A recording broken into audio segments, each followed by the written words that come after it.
أنفسنا ومن سيئات أعمالنا من يهده الله فلا مضل له ومن يضلل فلا هادي له وأشهد أن لا إله إلا الله وحده لا شريك له وأشهد أن محمدا عبده ورسوله يا أيها الذين آمنوا اتقوا الله حق تقاته ولا تموتن إلا وأنتم مسلمون يا أيها الناس اتقوا ربكم الذي خلقكم من نفس واحدة وخلق منها زوجها وبث منهما رجالا كثيرا ونساء واتقوا الله الذي تساءلون به والأرحام إن الله كان عليكم رقيبا يا أيها الذين آمنوا اتقوا الله وقولوا قولا سديدا يصلح لكم أعمالكم ويغفر لكم ذنوبكم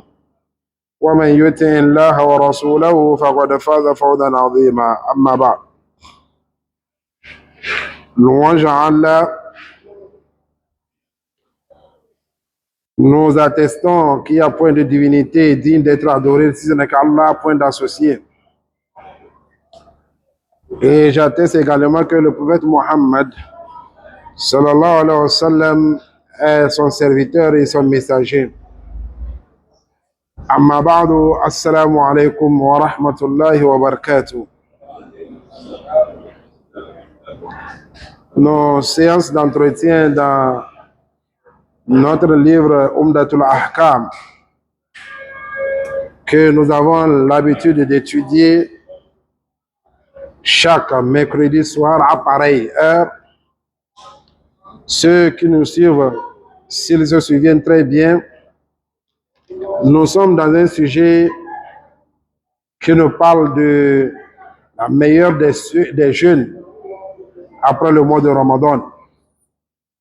Après le mois de Ramadan, quel est le jeûne qui est le plus rémunéré, le plus aimé par Allah subhanahu wa ta'ala? C'est dans ça, l'auteur nous a apporté le hadith de Abdullah ibn Amr radiallahu anhuma qui nous dit le prophète sallallahu alayhi wa sallam a interdit ce type de jeûne qui s'appelle al-wisal. C'est le jeûne continu. Al-wisal, c'est le fait de jeûner 2 jours d'affilée ou 3 jours d'affilée sans rompre et aussi sans prendre son déjeuner du petit matin. Et le prophète sallallahu alayhi wa sallam, quand il a interdit cela, les Sahaba ont dit: ô messager d'Allah, mais nous te voyons, toi, tu fais al-wisal. Tu fais 2 jours, 3 jours d'affilée de jeûne. Et c'est là le prophète sallallahu alayhi wa sallam dit: vous n'êtes pas comme moi. Il dit: moi, mon Seigneur me donne à manger et me donne à boire. Ma créature n'est pas comme la vôtre. Et dans le hadith d'Abu Sa'id al-Khudri, le prophète sallallahu alayhi wa sallam a dit: quiconque parmi vous veut pratiquer le jeûne continu, qu'il le pratique jusqu'au petit matin, jusqu'à l'aube.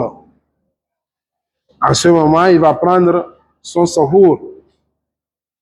Donc, ce qui veut dire que chaque jour, il a un seul plat, c'est-à-dire le sahur.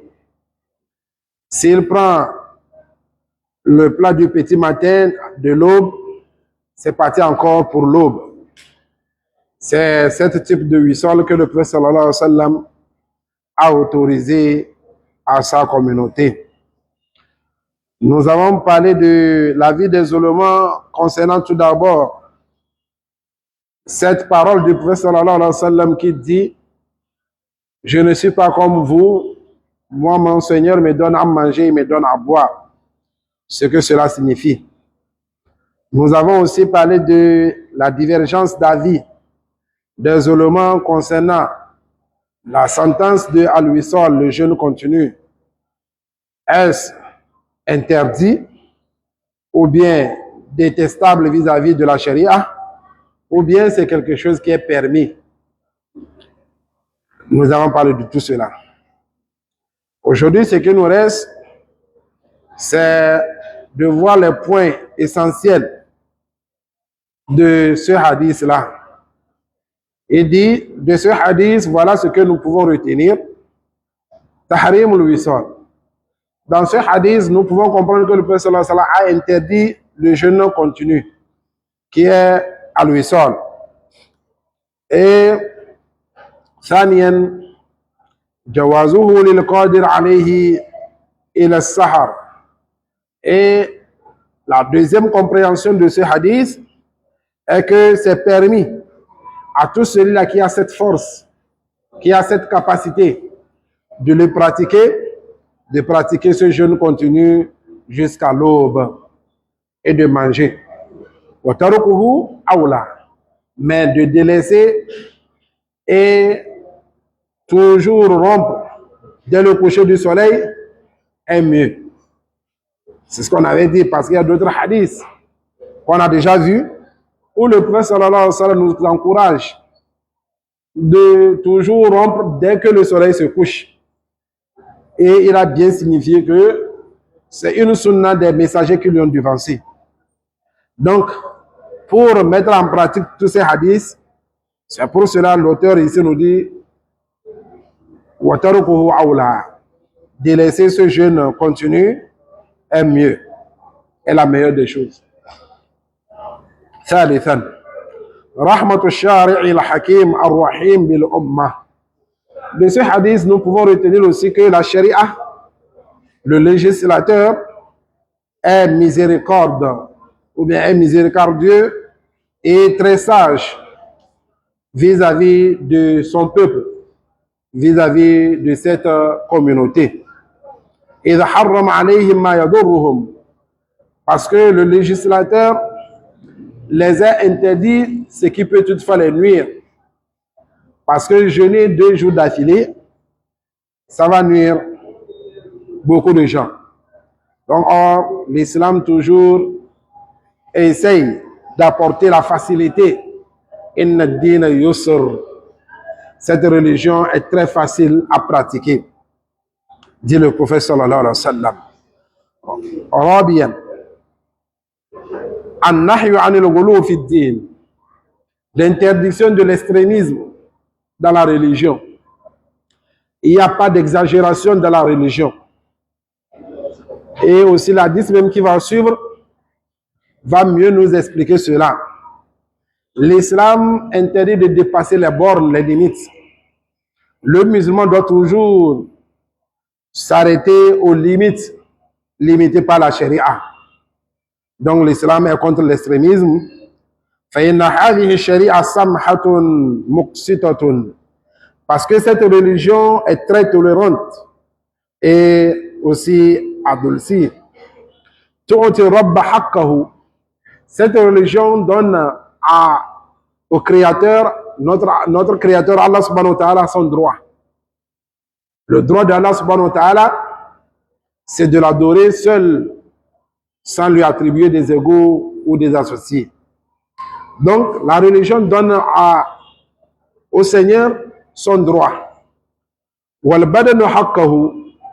Et aussi, cette religion donne aussi au corps, le corps de l'être humain, son droit du repos.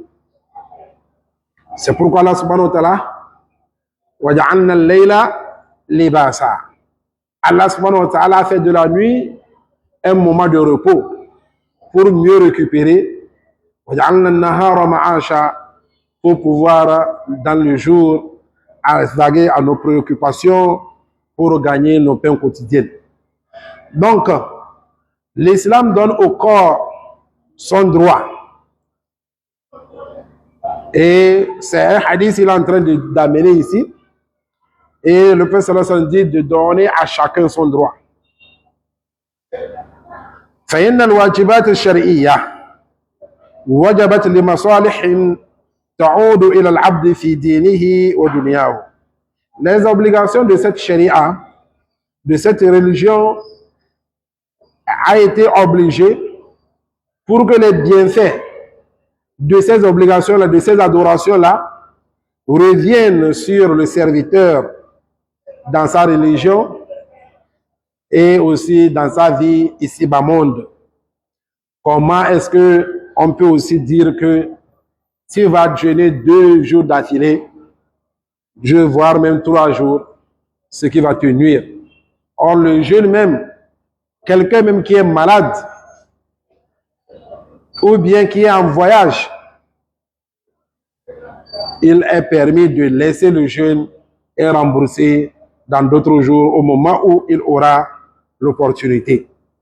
Donc, cette religion, à chaque fois qu'il nous oblige de faire quelque chose, les bienfaits de cette adoration, le premier à être bénéficiaire est le serviteur. Dans sa vie, ici-bas monde et dans sa religion. وإن ملاحظة الشارع لتلك المصلحة هي السبب في الإيجاب على العبد. La remarque de la charia de ces bienfaits qui va retourner sur le serviteur, c'est ça la cause pour laquelle la charia oblige les adorations aux serviteurs, en remarquant toujours, en tenant toujours compte des bienfaits que le serviteur va y gagner là-dedans. خامسا أن الوصال من خصائص النبي صلى الله عليه وسلم. De ces hadiths aussi, nous allons comprendre que le jeûne continu fait partie des spécialités, des choses spécifiques seulement au prophète sallallahu alayhi wa sallam.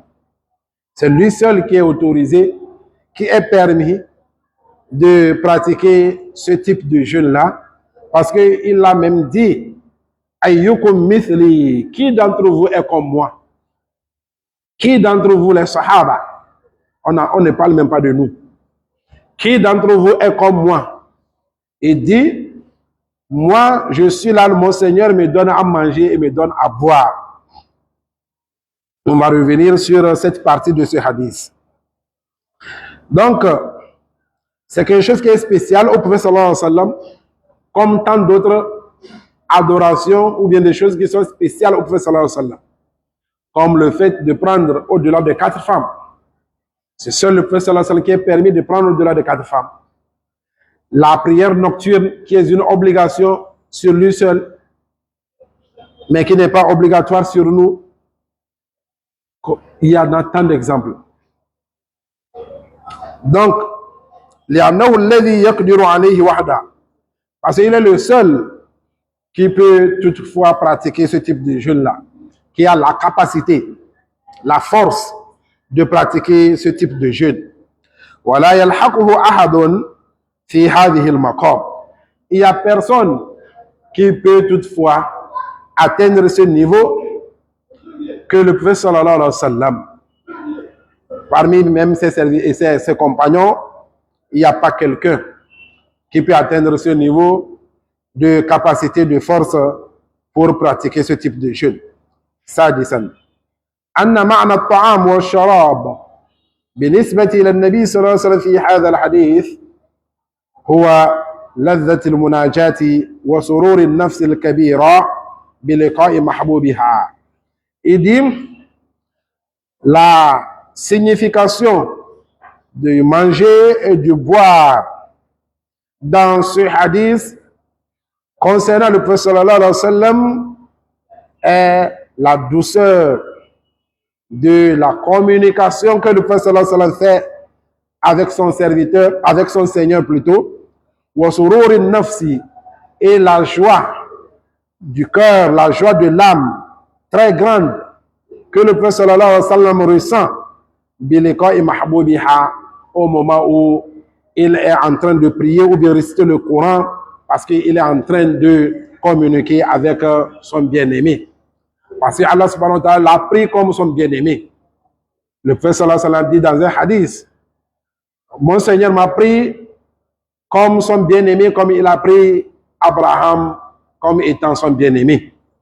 Donc, le fait que quelqu'un, si tu aimes quelqu'un, la manière dont tu ressens en étant avec la personne là.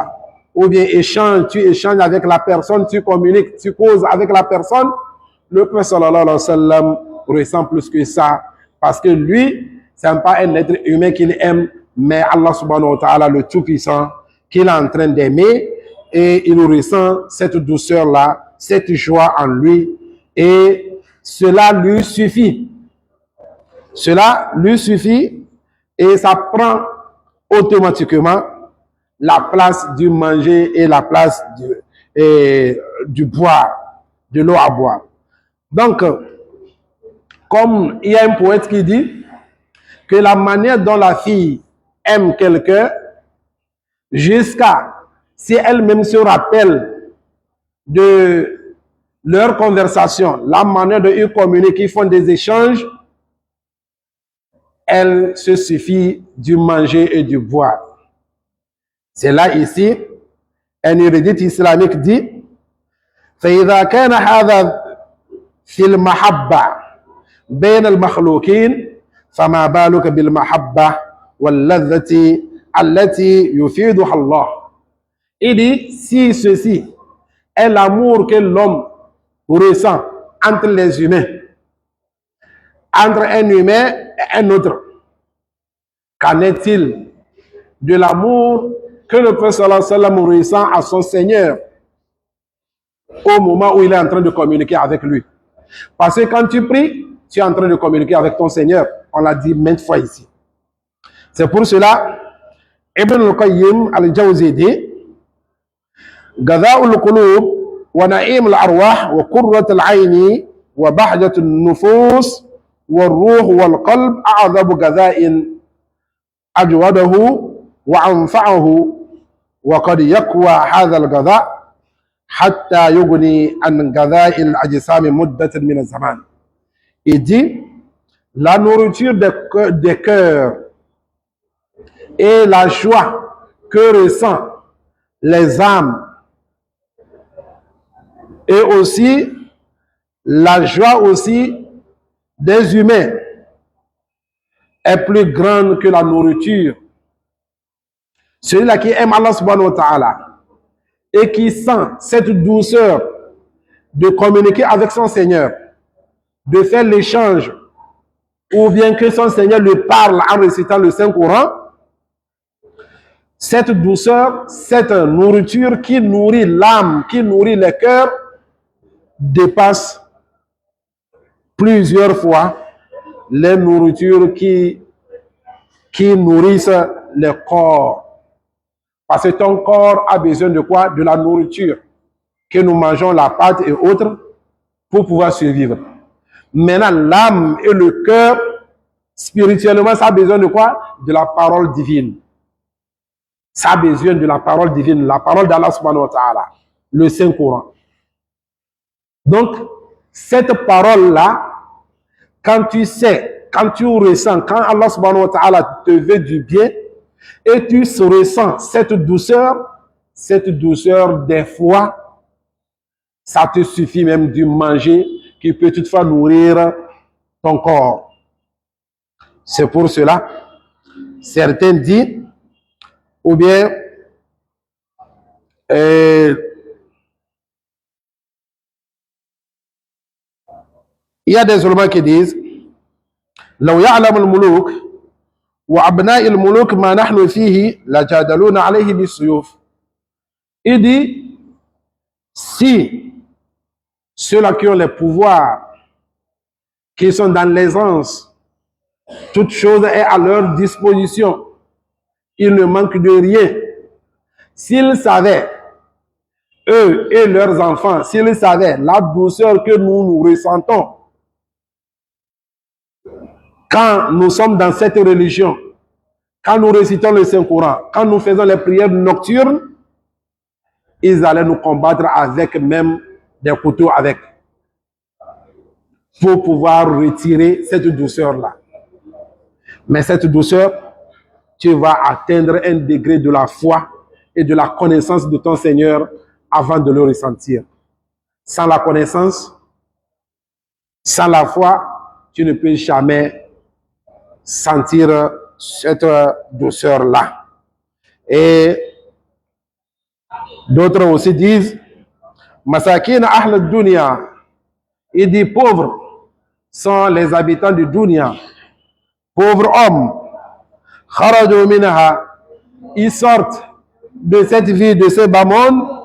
Wa ma wajadu aladhu ma fiha. Et ils n'ont jamais ressenti la douceur la plus douce de cette vie.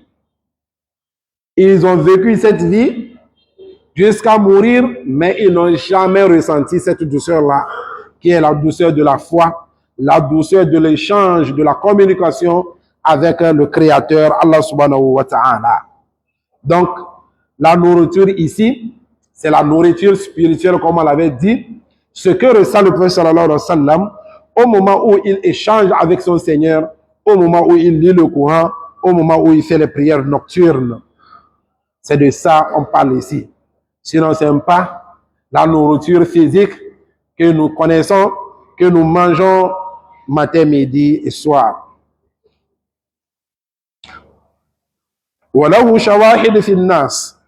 Et cette parole aussi a des témoignages parmi les gens. وهذا المعنى الذي يحصل لخليل الرحمن وحبيبه. Il dit, c'est ce que ressent le bien-aimé de Allah, le tout miséricordieux, et quand il communique avec son Seigneur. Muhammad, salawatullahi wa salamu alayhi, la yalhaquhu fihi ahadun. Il n'y a personne qui ressent cette genre de douceur comme le prophète sallallahu alayhi wa sallam. Sabi'an, anna ghurub ash-shamsi waqtun lil-iftar. De ce hadith, nous allons comprendre que le coucher du soleil est le temps, le moment de la rupture. C'est le moment de la rupture. Quand le soleil se couche, comme on l'avait dit dans le hadith, إذا أقبل الليل ها هنا وأدبر النهار من ها هنا وغربت الشمس فقد أفطر الصائم. Dit le prophète sallallahu alayhi wa sallam. Si la nuit est en train de venir, la nuit est en train d'apparaître, et le jour aussi donne dos, et le soleil se couche, le prophète sallallahu alayhi wa sallam dit le jeûneur a rompu. Donc, le coucher du soleil est le moment de la rupture du jeûneur. Wala yahsulu bihi al-iftar kama taqaddama. Et ça ne veut pas dire quand le soleil se couche, automatiquement tu as rompu. Mais c'est une aussi des paroles, comme on l'avait dit des ulémas. Ils ont dit, cette parole signifie deux choses. Soit quand le soleil se couche, soit le jeûneur, tu es rentré dans le temps de la rupture. Ça c'est un. C'est-à-dire, il est l'heure, il est le moment de rompre. Ça c'est un. De deux, quand le soleil se couche, ton jeûne a pris fin. Tu as bu, tu n'as pas bu, tu as mangé, tu n'as pas mangé, tu as rompu. Donc, et la parole du prophète sallallahu alayhi wa sallam signifie ces deux interprétations des ulémas. وإلا لما كان الوصال معنا إذا صار مفطرا بغروب الشمس وإلا لما كان الوصال معنا إذا صار مفطرا بغروب الشمس. Mais si on veut se baser sur la permission de jeûne continu, on va se baser sur la première interprétation de ce hadith. Que quand le soleil se couche, toi le jeûneur, tu es rentré dans le temps de la rupture. Maintenant, il faut aller rompre. Là, en ce moment, si tu veux faire le jeûne continu, comme le prophète sallallahu alayhi wa sallam a autorisé, c'est de faire le jeûne continu jusqu'à l'aube. Quand le soleil se couche, tu ne vas pas rompre. Tu vas continuer jusqu'à l'aube. En ce moment, tu prends ton souhour, tu rompes, tu prends ton souhour en même temps, tu reprends un autre jeûne. Donc, si on va se baser sur la deuxième signification, le jeûne continu n'aura plus de sens. Parce que si on dit le soleil se couche, quand le soleil se couche, tu as rompu, tu as mangé, tu n'as pas mangé, tu as bu, tu n'as pas bu, tu as rompu. Donc le jeûne continu n'aura plus de signification, de sens, si on se base sur la deuxième interprétation de ce hadith. ثامنا فيه ثبوت الخصائص للنبي صلى الله عليه وسلم. De ces hadiths-là, il y a aussi la spécialité du prophète sallallahu alayhi wa sallam qui est dans ce hadith. Ça prouve qu'il y a des choses que le prophète sallallahu alayhi wa sallam est le seul à être autorisé, à être permis. C'est quelque chose qui lui est spécial à lui seul. De ce hadith, nous pouvons aussi comprendre cela. وتكون مخصصة لقوله تعالى لقد كان لكم في رسول الله أسوة حسنة. Et ces choses qui sont spéciales au prophète sallallahu alayhi wa sallam viendront limiter la parole d'Allah subhanahu wa ta'ala qui dit vous avez certes du messager d'Allah subhanahu wa ta'ala un modèle à suivre. Donc, ce n'est pas tout modèle qu'on doit copier du prophète sallallahu alayhi wa sallam, qu'on doit pratiquer du prophète sallallahu alayhi wa sallam. On a donné des exemples, comme le fait de prendre au-delà de 4 femmes. C'est lui seul qui est permis. Maintenant, est-ce que nous nous sommes permis? Non. Tu ne vas pas dire le prophète sallallahu alayhi wa sallam a pris au-delà de 4 femmes. Et puis tu vas réciter ce verset. On va te dire non, non, non. Il y a des choses qui lui sont spéciales. À lui seul. Donc toi, tu n'es pas permis de lui prendre comme modèle, de le copier dans ces choses-là. Donc, en bref, voilà les leçons à retenir de ces hadiths. Le hadith suivant. Et de ce hadith aussi, pour finir, il y a un point aussi très important. Et parmi les versions de ces hadiths, il y a là où le prophète sallallahu alayhi wa sallam a, quand les sahaba ont refusé, ou bien ils ont insisté de pratiquer le jeûne continu 2 jours, 3 jours d'affilée, ça a été rapporté que le prophète sallallahu alayhi wa sallam un jour, il a continué le jeûne avec ses compagnons. Il a fait 2 jours d'affilée. Et quand ils ont commencé le 3e jour, et la nouvelle est venue qu'ils ont observé le croissant. Et c'est là le prophète sallallahu alayhi wa sallam dit لَوْ تَأَخَّرَ لَزِدْتُكُمْ. Si le croissant était retardé, si le croissant, la lune était retardée, j'allais continuer avec vous. J'allais vous augmenter des jours et des jours dans ce jeûne continu. Pour vous montrer que vous n'êtes pas comme moi, que vous ne pouvez pas supporter. J'espère qu'on comprend. Quand le prophète sallallahu alayhi wa sallam, ils ont demandé au prophète sallallahu alayhi wa sallam concernant le jeûne continu, il les a interdits. Il les a dit, vous n'êtes pas comme moi. Parce qu'ils ont dit, toi le prophète sallallahu alayhi wa sallam, toi tu pratiques. Laisse-nous aussi pratiquer. Il les a dit, non, non, vous n'êtes pas comme moi. Moi, mon Seigneur me nourrit et me donne à manger. Donc, quand ils ont insisté, le prophète sallallahu alayhi wa sallam, un jour, le coucher du soleil, ils n'ont pas rompu. Ils ont continué au 2e jour.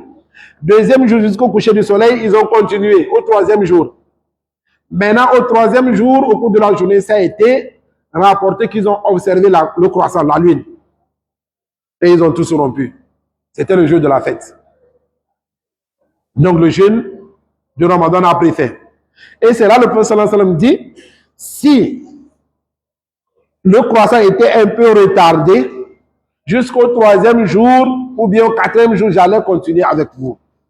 Cette parole qui est si, parce que dans un hadith, le prophète sallallahu alayhi wa sallam a interdit de dire si. Là où il y a même, c'est un sujet même, un chapitre entier dans Kitab al-Tawhid, Bab al-Law, un sujet qui parle de si. Si j'avais fait ceci, ceci n'allait pas arriver. Si, par exemple, quelqu'un qui prend sa moto, voilà 2 voies là où il veut aller, 2 voies qui mènent l'endroit où il veut aller. Et il a emprunté une voie parmi ces 2. Et Dieu faisant, il a eu accrochage avec quelqu'un. Il a eu un petit accident. Maintenant, quand il se levait, il dit, ah, si j'étais passé de l'autre voie, ceci n'allait pas arriver. Je n'allais pas faire cet accident-là. Donc le prophète sallallahu alayhi wa sallam a dit, ne dites pas si, la taqul law anni fa'altu kana kadha wa kadha. Ne dites pas si j'avais fait ceci, ceci n'aurait pas être arrivé, ou bien ceci allait arriver, ou bien ainsi de suite. Ne dites pas cela. Walakin, mais dites plutôt, qaddarallahu wa ma sha'a fa'al. C'est la prédestination d'Allah subhanahu wa ta'ala. Et ce que Allah subhanahu wa ta'ala, c'est la volonté d'Allah subhanahu wa ta'ala qui se fait. C'est ce qu'Allah subhanahu wa ta'ala a voulu, c'est ce qui s'est passé. Parce que ceci-là, que tu es en train d'employer, si j'avais fait ceci, ceci n'allait pas être arrivé. Si j'avais commis ceci, ceci allait être léger. Il dit ceci-là, ça ouvre les portes de Satan. Ça ouvre la porte de Satan. Donc, ceci du prophète sallallahu alayhi wa sallam ici, dans ce hadith du jeûne continu, est carrément différent du si qu'il a interdit. L'autre si, c'est au moment où tu es en train de vouloir contredire les décrets d'Allah subhanahu wa ta'ala. Quelque chose qui s'est déjà passé, surtout même mauvais. Quelque chose de mauvais qui s'est passé. Maintenant, tu te dis, si j'avais fait ceci, ceci n'allait pas arriver. Donc, ça parle de quoi? De quelque chose de mauvais qui s'est déjà passé. Mais ceci-là, ça parle de quelque chose de futur. Et ça ne contredit pas la prédestination. Il dit, si le mois était retardé, j'allais continuer avec vous. C'est comme l'autre partie aussi du hadith que le prophète sallallahu alayhi wa sallam dit, law staqbaltu min amri mastadbartu ma suqtul hadiya. Si cette opportunité allait me présenter encore ici devant, je n'allais pas, ou bien je ne vais plus prendre mon mouton de sacrifice depuis Médine et venir avec à la Mecque. Parce que lui, il a fait ce qu'on appelle Kirat. Parce qu'il a pris sa bête depuis Médine pour amener où? À la Mecque. Et il est obligé de rester dans ses habits blancs, finir la Umrah, rester dans les habits blancs jusqu'à aller finir le pèlerinage avant de se déshabiller. Mais il dit, si cette opportunité allait me présenter ici devant, je ne vais plus prendre mon mouton depuis la Mecque et depuis Médine venir à la Mecque avec. Je vais seulement venir, les mains vides comme ça, venir faire mon umrah, finir me déshabiller, porter mes habits de maison jusqu'au moment du pèlerinage, comme on le fait maintenant. C'est ce que le prophète sallallahu alayhi wa sallam a dit. Donc ici, d'habitude, ça nous arrive. Quand quelque chose de mal nous arrive, au lieu de dire Inna lillahi wa inna ilayhi raji'un, Allahumma ajirni fi musibati wa akhlif li khayran minha. Au lieu de prononcer cela, on commence par avoir des remords, des regrets, et on commence par dire si je savais, si je faisais ceci, si cela, c'est ainsi de suite. C'est si-là, le prophète sallallahu alayhi wa sallam l'a interdit, ça contredit, c'est comme si tu es en train de contredire la prédestination. Parce que tout ce que le prophète Allah subhanahu wa ta'ala a décrété, que ça t'arrive, ça ne va jamais t'échapper. Tous les décrets d'Allah subhanahu wa ta'ala, il a décrété que ceci va t'arriver tel jour. Tu vas seulement prendre les causes et puis ça t'arrive. Mais quand ça t'arrive, en même temps, dans l'immédiat, remets-toi à Dieu.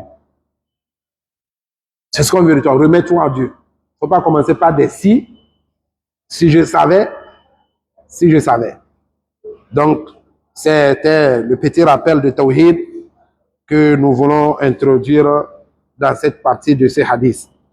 Le hadith suivant, rapporté par Abdullah ibn Amr ibn al-As, radiyallahu anhuma, qala, أخبر النبي صلى الله عليه وسلم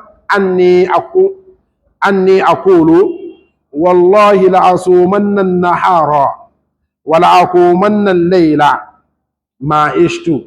Il dit, on a rapporté au prophète sallallahu alayhi wa sallam que moi, Abdullah ibn Amr ibn al-As, j'ai dit,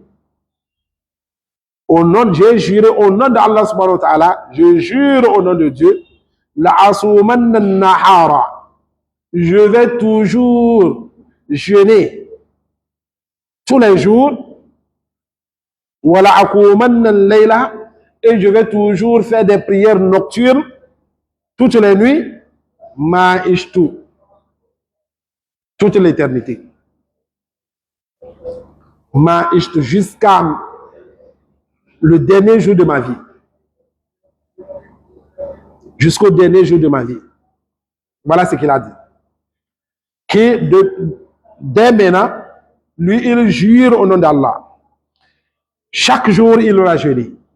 Et chaque nuit aussi, il va toujours faire Qiyamul Layl.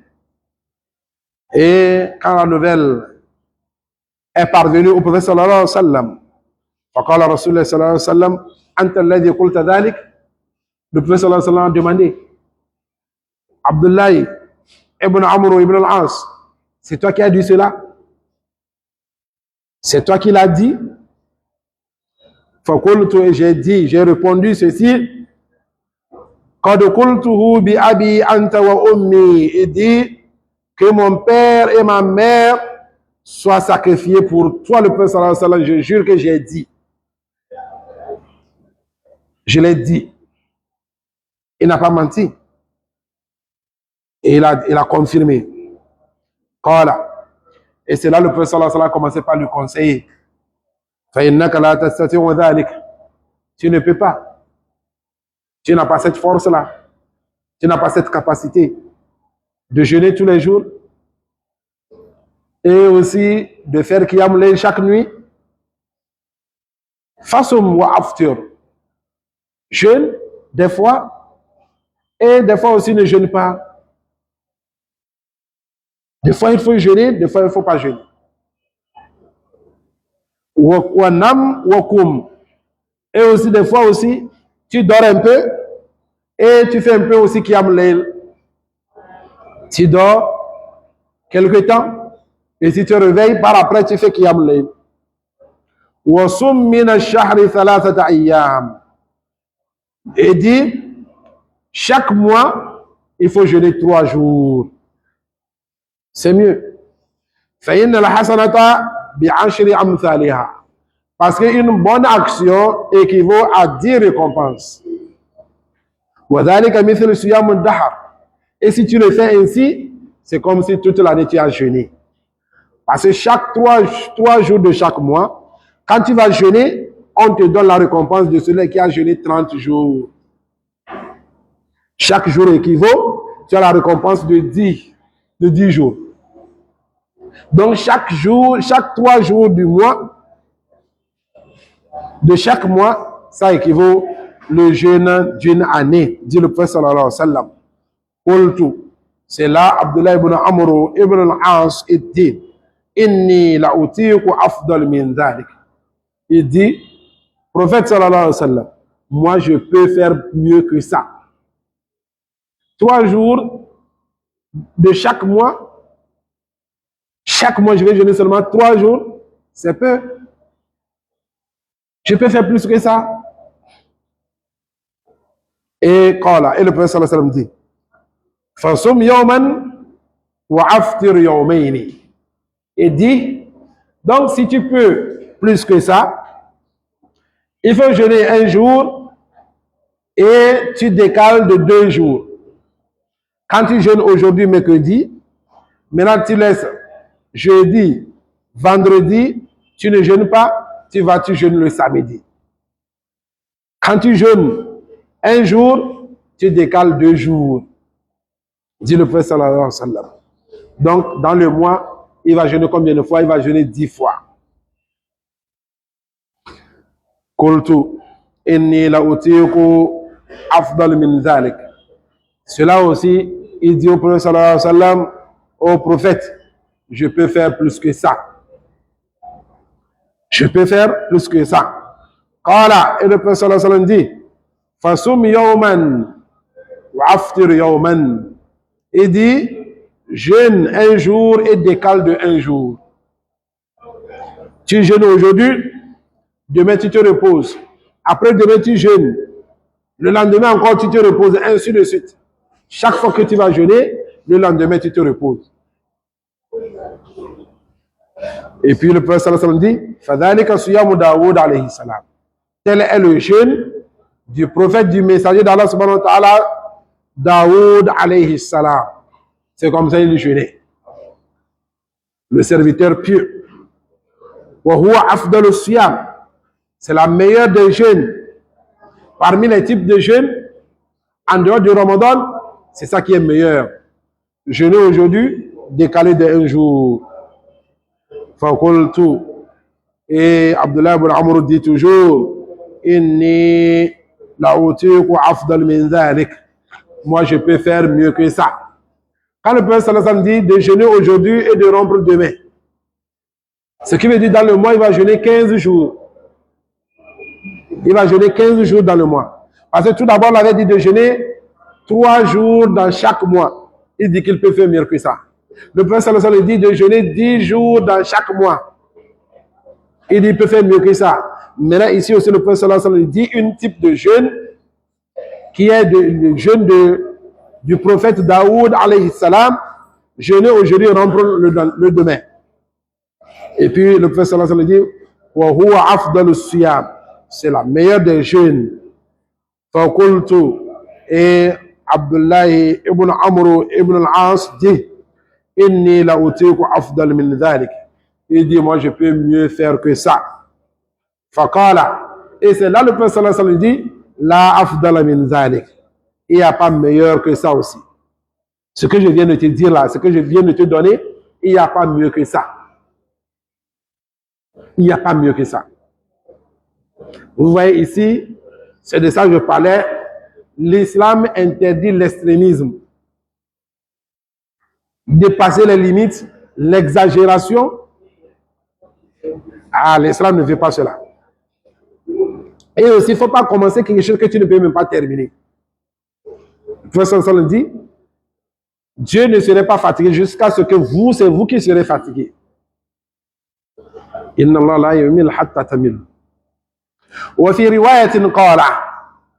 Dans d'autres expressions du hadith, il dit, la sawma fawqa sawmi akhi Daoud alayhi salam, shatra ad-dahri fasum yawman wa aftir yawman. Et le prophète sallallahu alayhi wa sallam lui répond, il n'y a pas mieux, il n'y a pas un jeûne qui est au-dessus du jeûne de mon frère Daoud alayhi salam. C'est le jeûne de la moitié de l'année. Parce que quand tu vas jeûner aujourd'hui, rompre le lendemain, donc tu vas jeûner la moitié du mois. Automatiquement, c'est la moitié de l'année. La moitié de l'année. Donc il dit, Shatra Dahari, c'est la moitié de l'année du jeûne. Fasum yawman wa aftir yawman. Donc il faut jeûner aujourd'hui et tu rompes demain. C'est ça, la meilleure des jeûnes. Il n'y a pas mieux que ça, dit le prophète sallallahu alayhi wa sallam. Il y a le temps.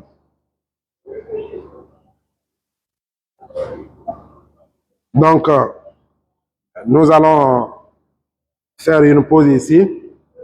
Les leçons retenues de ce hadith, nous allons les prendre les uns après les autres.